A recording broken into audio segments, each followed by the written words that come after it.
Pete Alonso.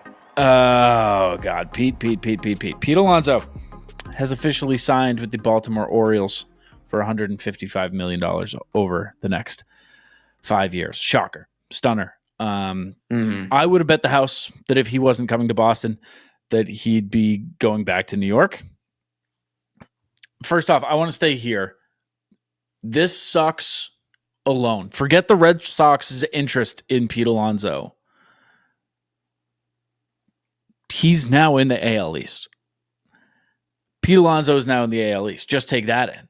On a team that wasn't fighting for the division last year, but sure looked like they could have been down the stretch. Have now got Pete Alonso. He's going to be playing at Fenway, which is one of the biggest selling points for him coming here. Was his hitting profile at Fenway Park. You're now going to be facing him a lot, and he's going to crush at Fenway, Scott. Yeah, I mean, I don't know if you want me to go here. I feel like I'm going to talk for quite a bit. So you just give me the green light. I don't know if you have any thoughts to yell about, but I have a lot. I will. I'll yell in the middle of your sentences. Don't worry. Right in the middle. Okay. Yeah. Great. That would be good if you just want to stomp all over those points. That would be sick. Yeah. I mean, this obviously stinks for so many reasons. So let's start with this. He's gonna kill us at Fenway and prove that the Red Sox are idiots and that the general public were right about the fact that he would have been such a strong fit at Fenway. The same way that Bregman came over and proved immediately that he was a perfect fit for the park. Except, he's going to do it for the other team. This sucks because I know you said that the Orioles, they just got a hell of a lot better. They have a very, very dangerous lineup, one of the best in the league.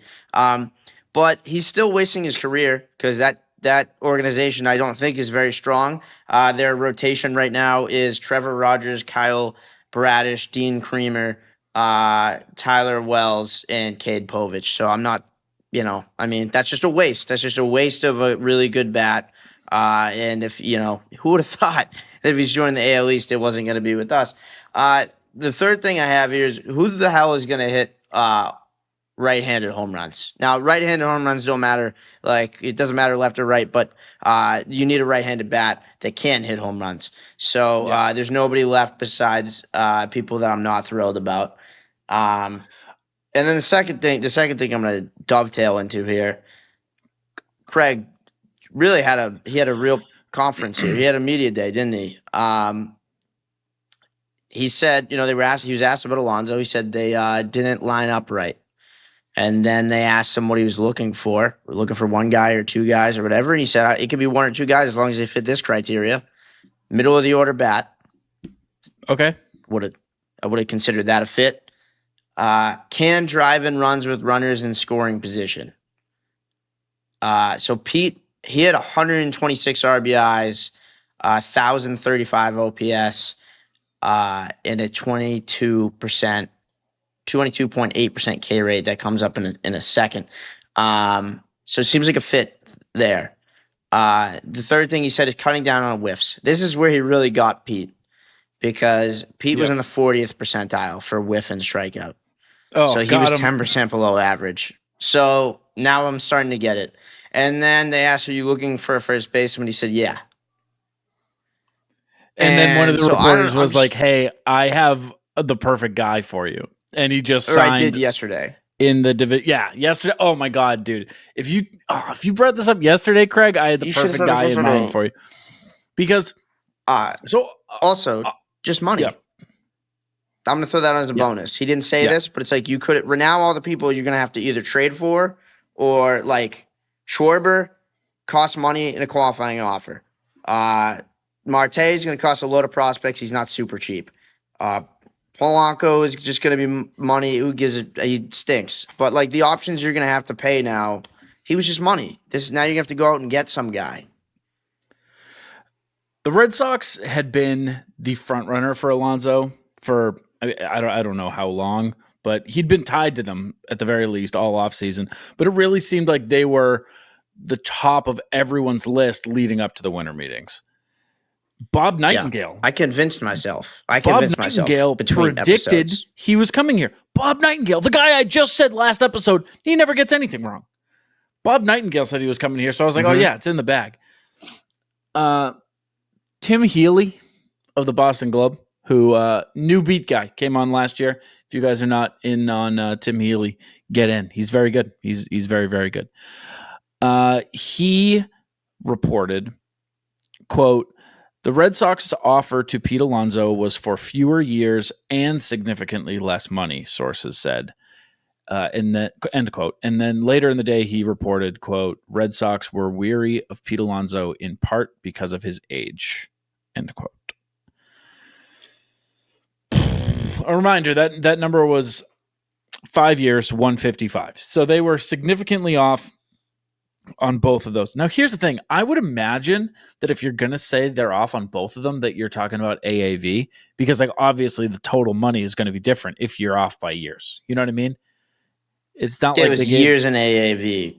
It was the idea. So they less per year and less years. So just not not a better offer in any regard. Also, Healy came from being a Mets beat writer, so he probably is pretty plugged in over there. If you want to, value his source, I think he probably knows what he's talking about.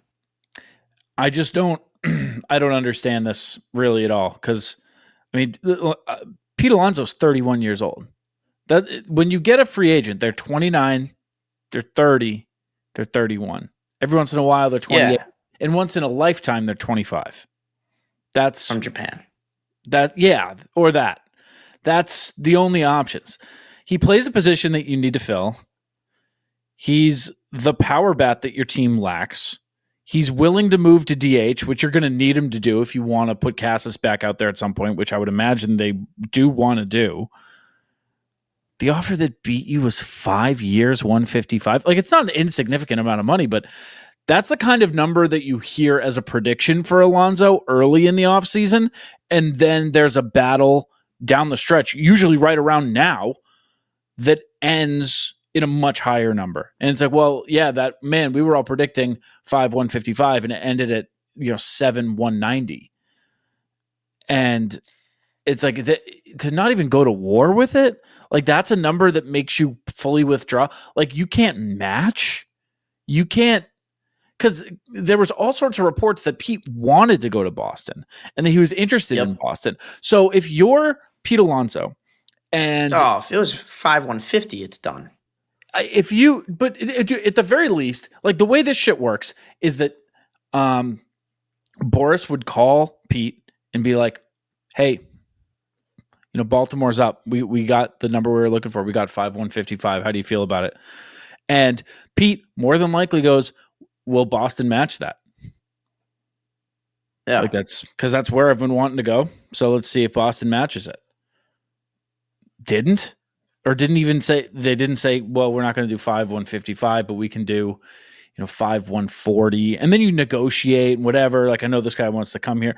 There's none of that. And it was just boom, he's in Baltimore. And then the only report that ever came out was, yeah, the Sox weren't close. What are you doing then? I just don't get why Alonso isn't a guy worth fighting for here.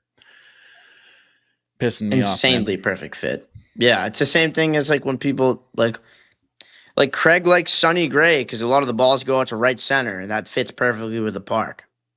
Bregman's a perfect fit because he's got a great pull swing.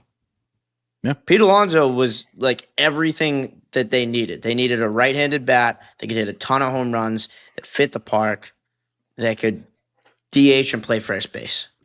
And the thing is, now you got nobody else. Sorry, I'm jumping. I'm getting pissed off now. Sorry, you go. Sorry.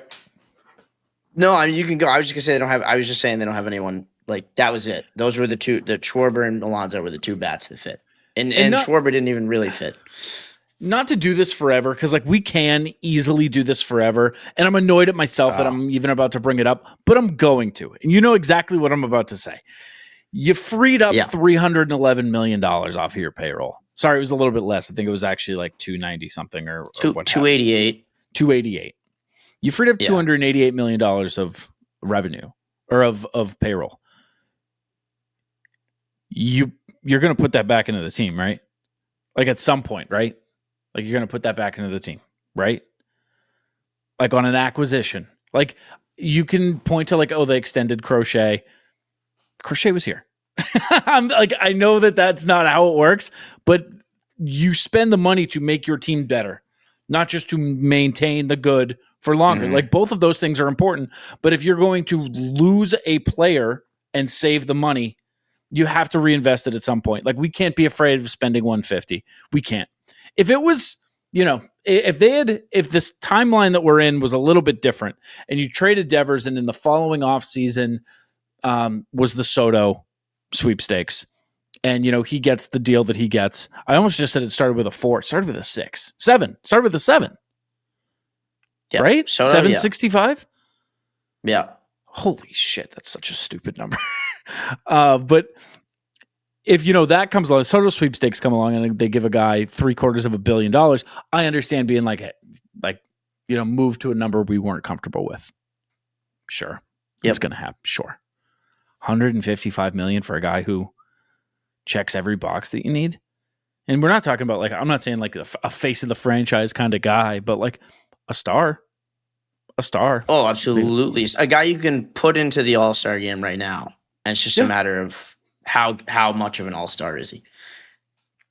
100%. And if you're going to do the Devers thing, by the way, I've been screaming it since they traded him. The one thing they'll say is that the amount of stupid people keep saying, they got out of that contract. Like, not that people are relieved, but that's the one positive is they got out of that contract. Schwarber gets paid more than Rafael Devers right now. Pete Alonso got more than Rafael Devers in terms of AAV. Like that AAV was unbelievable for the player that they were getting. Well, yeah, it's probably right around the same thing, right? Like 31 point something. Devers got 31-1 because it was 10 years, 31-311. No, it was 11. It was 11-311. 11-313.